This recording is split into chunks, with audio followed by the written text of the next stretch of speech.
যুদ্ধবিরতির মধ্যেই চলছে ইসরায়েলি হামলা, নিহত আরও ৪ ফিলিস্তিনি। ভারতপন্থী ২২ সন্ত্রাসীকে হত্যা করল পাকিস্তান। ১২,০০০ বছর পর ভয়াবহ অগ্ন্যুৎপাত ছেয়ে গেছে ভারত পাকিস্তানের আকাশ। মধ্যরাতে আফগানিস্তানে পাকিস্তানের বিমান হামলা, নিহত ১০। পরবর্তী ভিডিও এবং বিস্তারিত বিশ্লেষণ দেখার জন্য আমাদের চ্যানেলে সাবস্ক্রাইব করে সাথেই থাকুন। এতক্ষণ শুনছিলেন সংবাদ শিরোনাম, এখন বিস্তারিত।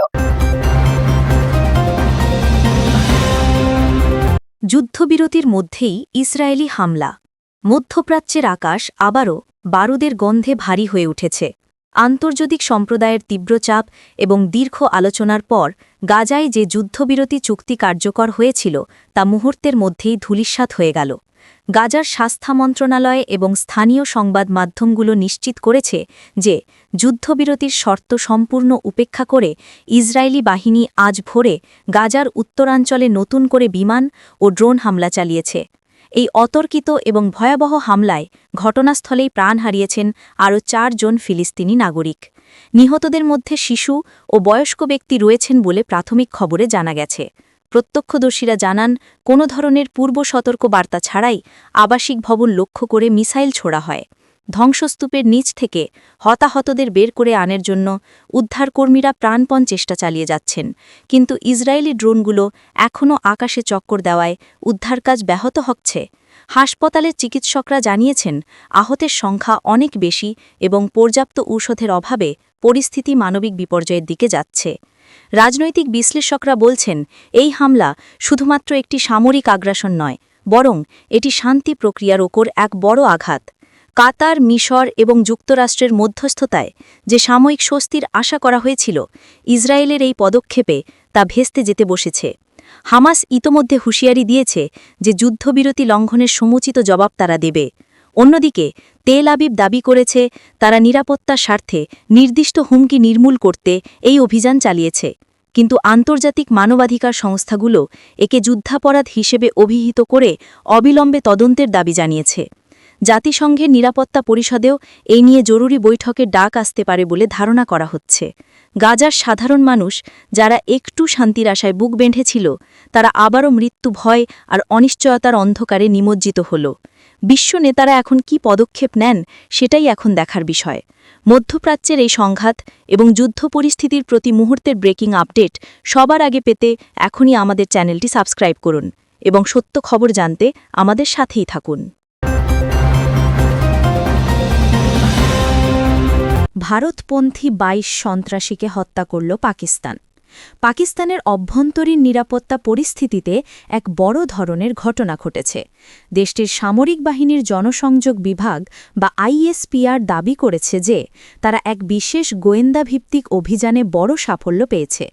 পাকিস্তান সেনাবাহিনীর তথ্যমতে কাইবার পাখতুনখোয়া এবং বেলুচিস্তানের সীমান্তবর্তী এক দুর্গম এলাকায় চালানো এই অভিযানে মোট ২২ জন সন্ত্রাসী নিহত হয়েছে। সবচেয়ে চাঞ্চল্যকর বিষয় হল, পাকিস্তান প্রশাসন এই নিহতদের সরাসরি ভারতপন্থী বা ভারতীয় গোয়েন্দা সংস্থার মদতপুষ্ট বলে অভিহিত করেছে। ইসলামাবাদ দাবি করছে এই সশস্ত্র গোষ্ঠীটি দীর্ঘদিন ধরে পাকিস্তানের অভ্যন্তরে বড় ধরনের নাশকতার পরিকল্পনা করছিল। তাদের মূল লক্ষ্য ছিল পাকিস্তানের অর্থনৈতিক করিডর এবং গুরুত্বপূর্ণ সামরিক স্থাপনাগুলোতে আঘাত হানা। গোপন সংবাদের ভিত্তিতে পাকিস্তানি স্পেশাল ফোর্স বা এসএসজি কমান্ডোরা ওই এলাকাটি ঘিরে ফেলে এবং উভয় পক্ষের মধ্যে দীর্ঘক্ষণ গুলি বিনিময় চলে। অভিযানে প্রচুর পরিমাণে আধুনিক আগ্নেয়াস্ত্র, বিস্ফোরক এবং যোগাযোগ সরঞ্জাম উদ্ধার করা হয়েছে, যা বিদেশি রাষ্ট্র তৈরি বলে দাবি করছে পাকিস্তান। এই ঘটনা দুই প্রতিবেশী পরমাণু শক্তিধর দেশের মধ্যকার উত্তেজনাকে নতুন করে উস্কে দিয়েছে। ভারত বরাবরই অভিযোগ করে আসছে যে ভারত তাদের দেশে অস্থিরতা সৃষ্টি করতে বিভিন্ন বিচ্ছিন্নতাবাদী গোষ্ঠীকে অর্থ ও অস্ত্র দিয়ে সহায়তা করছে, যদিও ভারত এই অভিযোগ সবসময় ভিত্তিহীন বলে উড়িয়ে দিয়েছে।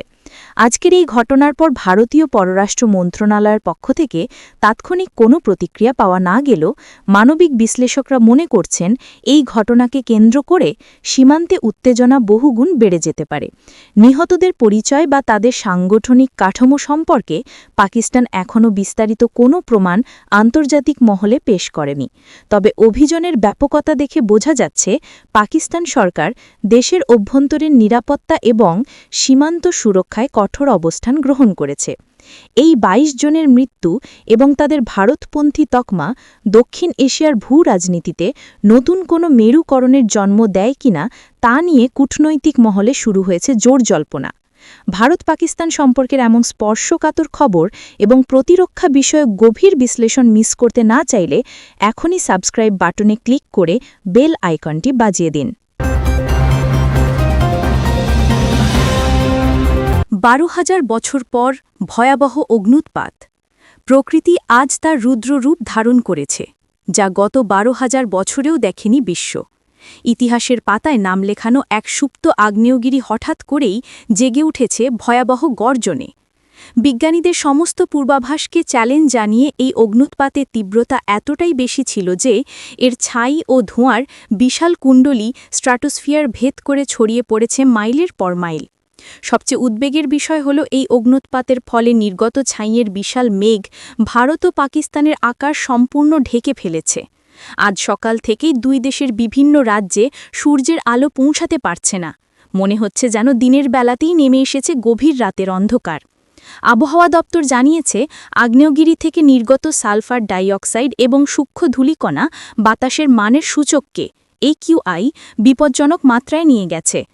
ভারত ও পাকিস্তানের বিমান চলাচল কর্তৃপক্ষ সর্বোচ্চ সতর্কতা জারি করেছে এবং বহু আন্তর্জাতিক ও অভ্যন্তরীণ ফ্লাইট বাতিল বা ঘুরিয়ে দেওয়া হয়েছে, কারণ এই ভলক্যানিক অ্যাশ বা ছাই বিমানের ইঞ্জিনের জন্য অত্যন্ত ক্ষতিকর এবং বড় দুর্ঘটনার কারণ হতে পারে।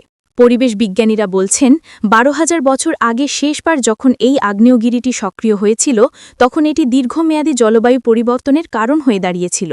এবারও তারা আশঙ্কা করছেন এই ছাইয়ের আস্তরণ সূর্যের তাপ আটকে দিয়ে স্থানীয় তাপমাত্রায় বড় ধরনের পরিবর্তন আনতে পারে। সাধারণ মানুষকে মাস্ক পরে ঘরের ভেতরে থাকার পরামর্শ দেওয়া হয়েছে, বিশেষ করে যাদের শ্বাসকষ্টের সমস্যা রয়েছে। কৃষি খাতের ওপরও এর নেতিবাচক প্রভাব পড়ার আশঙ্কা করা হচ্ছে, কারণ অ্যাসিড বৃষ্টির সম্ভাবনা তৈরি হয়েছে। দুই দেশের সরকারই জরুরি বৈঠক ডেকেছে এবং পরিস্থিতি মোকাবেলায় দুর্যোগ ব্যবস্থাপনা বাহিনীকে প্রস্তুত রাখা হয়েছে। প্রকৃতির এই আচমকা প্রলয়নকরী আচরণ আবারও প্রমাণ করল মানুষের প্রযুক্তিগত উৎকর্ষতার কাছেও প্রকৃতি কতটা শক্তিশালী এবং অনিয়ন্ত্রিত। প্রকৃতির এই ভয়াবহ পরিবর্তন এবং আবহাওয়ার জরুরি সতর্কতা বার্তাগুলো নিয়মিত পেতে আমাদের চ্যানেলে সাবস্ক্রাইব করে রাখুন। আপনার একটি সাবস্ক্রিপশন আমাদের এগিয়ে চলার অনুপ্রেরণা। মধ্যরাতে আফগানিস্তানে পাকিস্তানের বিমান হামলা। পাকিস্তান ও আফগানিস্তানের মধ্যকার দ্বিপাক্ষিক সম্পর্ক এক নতুন মোড় নিল গত মধ্যরাতে।